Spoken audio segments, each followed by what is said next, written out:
Panorama group, जो सोचता है वो करता है। नमस्कार, भारत लाइव देख रहे हैं आप। पक्की खबर के साथ एक बार फिर आप सभी दर्शकों के बीच हाजिर हैं। बिहार में और देश भर में एक बार फिर से सियासत नई करवट लेने की आहट बन रही है। बिहार में नीतीश कुमार अपनी पार्टी और अपने संगठन में ताबड़तोड़ बदलाव कर रहे हैं। इसके पहले नीतीश ने अधिकारियों का ट्रांसफर पोस्टिंग किया। एक से बड़े एक धुरंधर अधिकारी को या तो केंद्र में भेज दिया, यानी कि जो सेंट्रल की पोस्टिंग होती है उसमें भेज दिया, या फिर बिहार में जो दिग्गज आईपीएस आईएएस थे उनको अलग अलग जगहों पर अलग अलग विभागों में भेज दिया है। जब वो ये सारी प्रक्रियाएं कर रहे थे तब एक चर्चा उठी थी कि नीतीश कुमार कुछ बड़ा फैसला करने वाले हैं। क्या वाकई में नीतीश कुछ ऐसा बड़ा फैसला करने वाले हैं जैसे बिहार और देश भर में सियासत बदल जाएगी, आंधी तूफान आ जाएगा, जलजला आ जाएगा बिहार की राजनीति में? कल ही नीतीश कुमार ने अपने पार्टी संगठन में राज्य कार्यकारिणी की एक बैठक बुलाई थी और इस बैठक में ललन सिंह की गैर मौजूदगी बहुत कुछ सवाल खड़े कर रही थी कि ललन सिंह आखिरकार क्यों नहीं मौजूद है। क्या ललन सिंह को रोक के रखा गया है? क्या ललन सिंह इस गठबंधन के इस बैठक में शामिल होना नहीं चाहते थे, या फिर ललन सिंह के मन में कुछ और चल रहा है? हालांकि आप सभी दर्शकों को ये भी हम बता देते हैं कि ललन सिंह का एक कार्यक्रम था और इस कार्यक्रम के तहत वो दिल्ली से राजधानी पटना नहीं आए। लेकिन ये कार्यक्रम जदयू के कार्यक्रम के दिन ही क्यों रखा गया, और तब क्यों रखा गया जब नीतीश कुमार कुछ बड़ा फैसला लेने जा रहे थे, कुछ बड़ा फैसला लेने की सोच रहे थे। देखिए, विधानसभा का चुनाव अब से ठीक एक साल के बाद शुरू हो जाएगा, अपने दौर में रहेगा विधानसभा का चुनाव, और नीतीश ने कह दिया है कि एनडीए गठबंधन को मजबूत करना है। लेकिन ये बयान तब आता है जब ललन सिंह नहीं रहते हैं। शायद नीतीश कुमार को कुछ बड़ा फैसला करना था। कल राज्य कार्यकारिणी की बैठक होती है और इधर कई ऐसे जो कार्यक्रम हैं नीतीश कुमार के वो स्थगित होने शुरू हो जाते हैं। देखिए, दिल्ली में एक बैठक होनी थी एनडीए गठबंधन की और इस बैठक में नीतीश कुमार को शामिल होना था, लेकिन अब खबर ये आ रही है कि इस बैठक से नीतीश गायब रहेंगे, यानी कि इस बैठक में शामिल नीतीश कुमार नहीं होंगे। और ये बैठक किसके साथ थी? तो अमित शाह के साथ ये बैठक थी। अमित शाह की बैठक में सीएम नीतीश कुमार शामिल नहीं हो रहे हैं और ये कोई पहला मौका नहीं है जब नीतीश कुमार बैठक में शामिल नहीं हो रहे हैं, ये दूसरा मौका है। एक बार इससे पहले नरेंद्र मोदी के साथ एक बैठक हुई थी जिसमें संजय झा को भेजा गया था। संजय झा, ललन सिंह, ये दोनों व्यक्ति वहां पर मौजूद थे और बैठक कर रहे थे। इस बार तो अमित शाह के साथ नीतीश कुमार की बैठक थी और ये बैठक क्या थी, किन मुद्दों पर बुलाई गई थी? केंद्र की तरफ से ये बैठक बुलाई गई जिसमें नीतीश कुमार शामिल नहीं होंगे। आपको बता दें कि दिल्ली के विज्ञान भवन में वामपंथ उग्रवाद प्रभावित राज्यों के मुख्यमंत्री के साथ गृह मंत्री समीक्षा बैठक की अध्यक्षता करेंगे। इस बैठक में आंध्र प्रदेश, बिहार, छत्तीसगढ़, झारखंड, तेलंगाना, उड़ीसा, महाराष्ट्र और मध्य प्रदेश के मुख्यमंत्री को शामिल होना है, लेकिन इस मीटिंग में नीतीश कुमार शामिल नहीं होंगे। सीएम नीतीश कुमार के जगह पर डिप्टी सीएम सम्राट चौधरी मौजूद रहेंगे। इसकी जानकारी 2 दिन पहले ही एक कार्यक्रम में दिया गया था। केंद्र की तरफ से बुलाई गई बैठक में वामपंथी उग्रवाद प्रभावित राज्यों को विकास सहायता प्रदान करने में निकटतम से शामिल 5 केंद्रीय मंत्रालयों के मंत्री भी बैठक में रहेंगे। उपराष्ट्रीय सलाहकार और केंद्र राज्यों के केंद्रीय सशस्त्र पुलिस बल के वरिष्ठ अधिकारी भी मौजूद रहेंगे। लेकिन नीतीश कुमार क्यों नहीं मौजूद रहेंगे? इसी साल, अब आपको बताते हैं, नीतीश कुमार, ये दूसरा मौका जब नीतीश भाजपा के केंद्र के और एनडीए गठबंधन की बैठक में शामिल नहीं हो रहे। इसी साल जुलाई महीने में नीति आयोग की बैठक बुलाई गई थी जिसमें नरेंद्र मोदी को शामिल होना था। नरेंद्र मोदी ने मीटिंग भी किया, लेकिन नीतीश नहीं पहुंचे वहां पर। नीति आयोग की बैठक से नीतीश ने दूरी बना ली। नीति आयोग की 7वीं गवर्निंग काउंसिल की बैठक अगस्त 2022 में हुई थी। इस बैठक की अध्यक्षता पीएम मोदी ने की, लेकिन बैठक में नीतीश शामिल नहीं हुए। वहीं नीति आयोग की 8वीं गवर्निंग काउंसिल की बैठक मई 2023 में हुई, उस बैठक में भी शामिल नहीं हुए थे।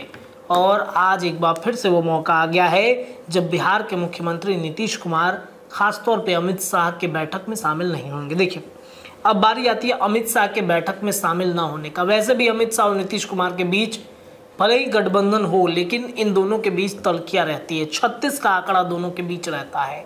अमित शाह की कई ऐसी नीतियां हैं जिसका अंदर ही अंदर नीतीश कुमार समर्थन नहीं करते, उनका विरोध करते रहते हैं।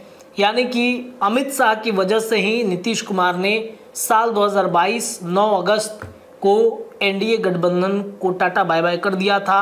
नीतीश इस गठबंधन से अलग हो गए थे और अब एक बार फिर जब आए हैं तो ये दोनों भाजपा और जदयू के बीच गठबंधन कराने में पुल बांधने का काम किसी और ने किया है। और अमित शाह को नीतीश कुमार के साथ 1-to-1 करने में, नीतीश कुमार से वार्तालाप करने में दूर रखा गया कि आप साइड होइए, आप नीतीश से कोई भी डील नहीं करेंगे।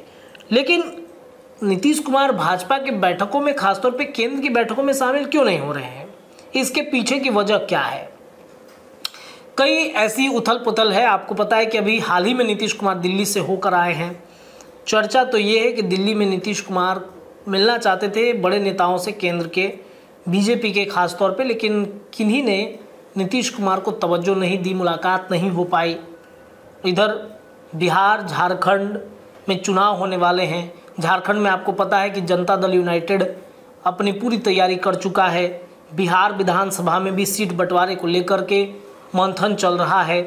नीतीश कुमार चाहते हैं कि वक्त से पहले सीट बंटवारा हो जाए। 130 सीटों का डिमांड नीतीश कुमार की है जनता दल यूनाइटेड में। झारखंड में भी मतलब बराबर बराबर सीट बांटने की बात वो कह रहे हैं, लेकिन बीजेपी इन तमाम बातों को इग्नोर कर रहा है। नीतीश कुमार के विशेष पैकेज जो बिहार के लिए मिला है वो नीतीश कुमार को मिल रहा है, लेकिन पार्टी संगठन और चुनाव लड़ने को लेकर भाजपा बातचीत करने के लिए तैयार नहीं है नीतीश कुमार से। क्यों? क्या वजह हो गई? क्यों नीतीश कुमार से बीजेपी का कोई भी व्यक्ति मिलना नहीं चाह रहा है? दिल्ली जाते हैं तो नीतीश कुमार इस बैठक में शामिल होने क्यों जाएंगे? ये भी एक बड़ा सवाल उठता है। इसके साथ साथ आपको बता दें कि नीतीश कुमार सब वेट एंड वॉच कर रहे हैं। बाबा एक बात कहते हैं हमेशा और चर्चा करते हैं कि जो 2 राज्य के चुनाव है, परिणाम अब कुछ ही घंटों में आप सबके सामने होंगे, दर्शकों के बीच में होंगे।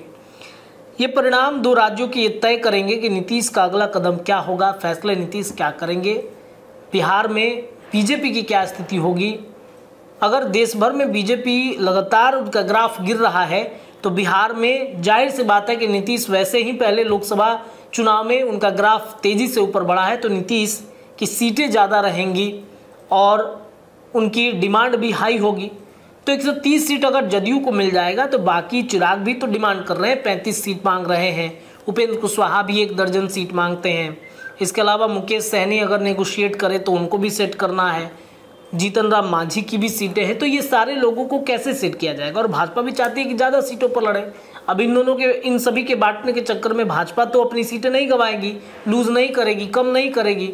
तो इस वजह से नीतीश और एक प्रशांत किशोर बड़े फैक्टर बन गए हैं। प्रशांत किशोर को नीतीश पनपने नहीं देना चाहते हैं। 1 साल का समय बहुत बड़ा समय हो जाता है जब प्रशांत किशोर जैसी पार्टी, जनसुराज पार्टी आती है और बिहार में अपना एक वर्चस्व बनाएगी। सबसे ज़्यादा वो डैमेज नीतीश कुमार को ही करना चाहती है, तेजस्वी यादव को डैमेज करना चाहती है। बीजेपी का तो चर्चा भी नहीं करते हैं।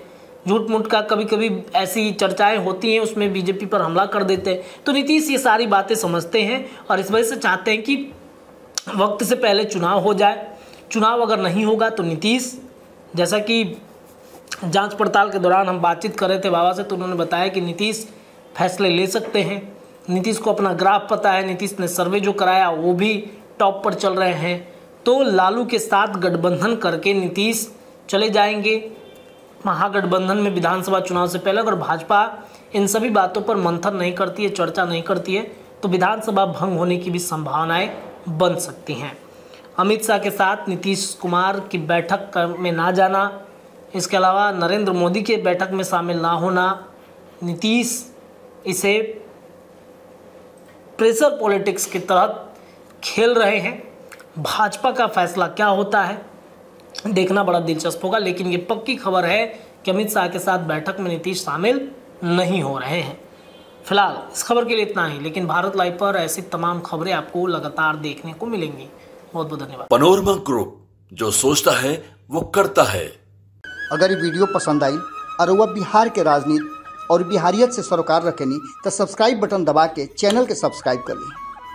ओजे एगो घंटी बा, ओकरा बटन दबा देला से कुल सटीक और मारक खबर रुआ मुफ्त में मिल जाई। अगर रुआ पत्रकारिता के हमनी के नया प्रयोग में सहयोग कर चाहतानी तो ज्वाइन बटन दबा दी। पेटीएम नंबर नोट कर ली 9386816700। धन्यवाद।